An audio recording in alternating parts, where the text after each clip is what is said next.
Welcome to this explainer. I'm absolutely thrilled you're here today because we're going to completely demystify the IELTS Task 2 essay. For so many test takers, Task 2 feels like this massive, totally unpredictable hurdle. But what if I told you that you don't need to rely on rigid, robotic memorization to conquer it?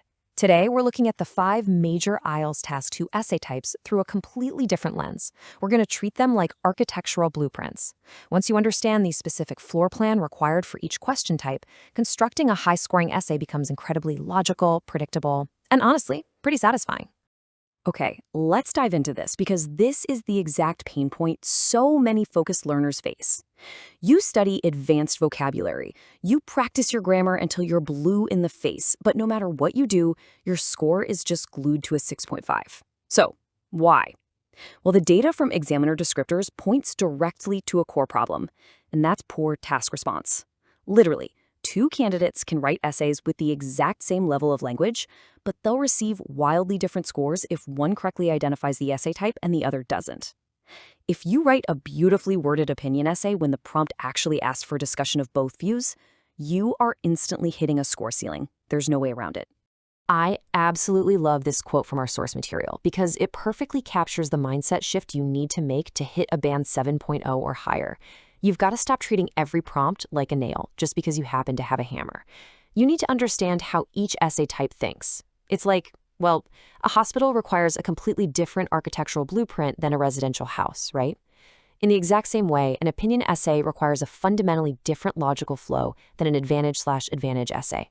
So here's our structural roadmap for today. First, we'll look at the foundation, which is the core logic, then the debate blueprints, followed by the analytical blueprints. After that, we'll master 2-part questions, and finally, we'll talk about building perfect body paragraphs. All right, starting off with section 1, the foundation, also known as your core logic. And this brilliantly illustrates the exact difference between a mid-level test taker and a high score. The band 6.5 mindset tries to force one generic, memorized structure onto every single prompt they encounter. It's literally like trying to build a 50-story skyscraper using the blueprints for a log cabin. It is going to collapse. The band 9 mindset, however, is highly adaptable. It recognizes the specific prompt, selects the matching structural blueprint, and then executes it perfectly. Examiners assess your essay primarily on 2 things: task response, which is just how well you answered the specific question, and coherence, meaning how logically you organized it. Identifying the exact essay type immediately dictates your logic. It tells you exactly how many paragraphs you need, what goes in each paragraph, and exactly where your opinion should be placed. It really just makes your score much, much more predictable. Moving right along to section 2, the debate blueprints, covering opinion and discussion essays. First up is the opinion essay, which is often phrased as do you agree or disagree.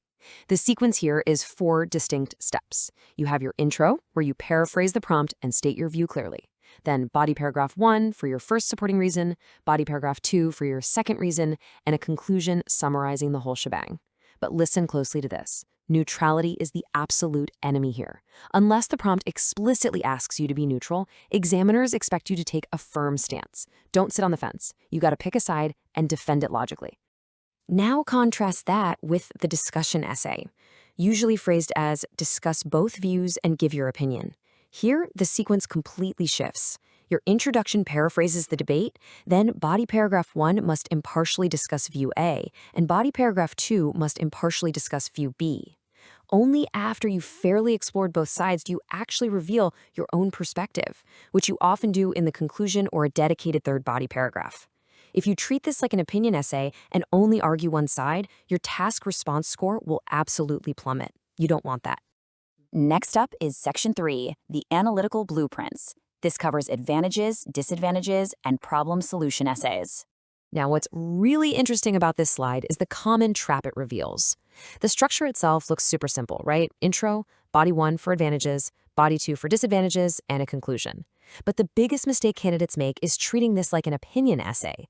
They strongly argue for the side they agree with and totally ignore the other. The core logic of this blueprint is comparative evaluation. Unless the prompt specifically asks, do the advantages outweigh the disadvantages, your primary job is simply to show a clear, balanced understanding of both the positive and the negative aspects. For problem/solution essays, you actually have two highly effective blueprints to choose from. You can use the block structure, where body paragraph 1 acts as a massive block detailing all the causes or problems, and body paragraph 2 acts as a block detailing all your proposed solutions. Or you can use the chain structure. This is where body paragraph 1 introduces problem A and immediately gives solution A, and body paragraph 2 introduces problem B and immediately gives solution B. Honestly, both are excellent. Just choose the one that best organizes the specific ideas you've brainstormed. There's absolutely no pressure to force one over the other.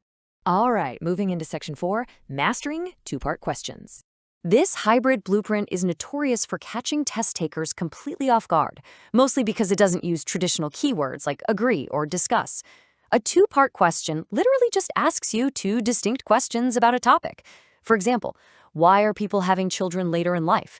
Is this a positive or negative development? The structure is incredibly logical. Body 1 fully answers the first question, and Body 2 fully answers the second question.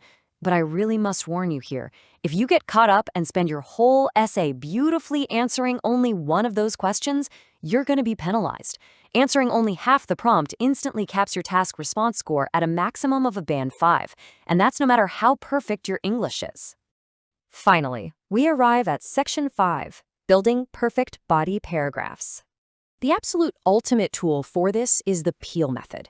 This is a structural framework that ensures every single body paragraph develops one central idea completely. One of the classic band 6 traps is what we call listing. That's where a student just lists 4 or 5 undeveloped ideas in a single paragraph. Let me tell you, examiners hate that. They want depth, not breadth. The Peel method forces you right into that depth. Let's move to and see how this builds in practice. Peel stands for point, explanation, example, and link. First, your point. This is a clear topic sentence stating your main argument. Second, your explanation, where you expand on why this point matters or how it works. Third, your example, providing specific, concrete evidence or a scenario to prove it. And finally, the link, a quick sentence connecting your paragraph's idea right back to the main essay prompt. 4 sentences, one deeply explored idea. This is exactly what examiners mean when they look for fully extended and well-supported ideas. Of course, those sentences need to flow smoothly together. Linking your ideas logically is what gets you high marks in the cohesion criteria. But please, don't just mechanically use firstly, secondly, thirdly. You gotta vary your vocabulary. Introduce views organically with things like advocates argue that. Show balance by saying conversely. State your opinion powerfully with ultimately I contend that. And definitely use referencing pronouns like this or these to point back to previous sentences without constantly repeating yourself. Doing this creates that seamless, natural progression of a true Band 9 essay. So, the crucial point is that clarity and structure will always beat flowery, complex vocabulary that lacks direction.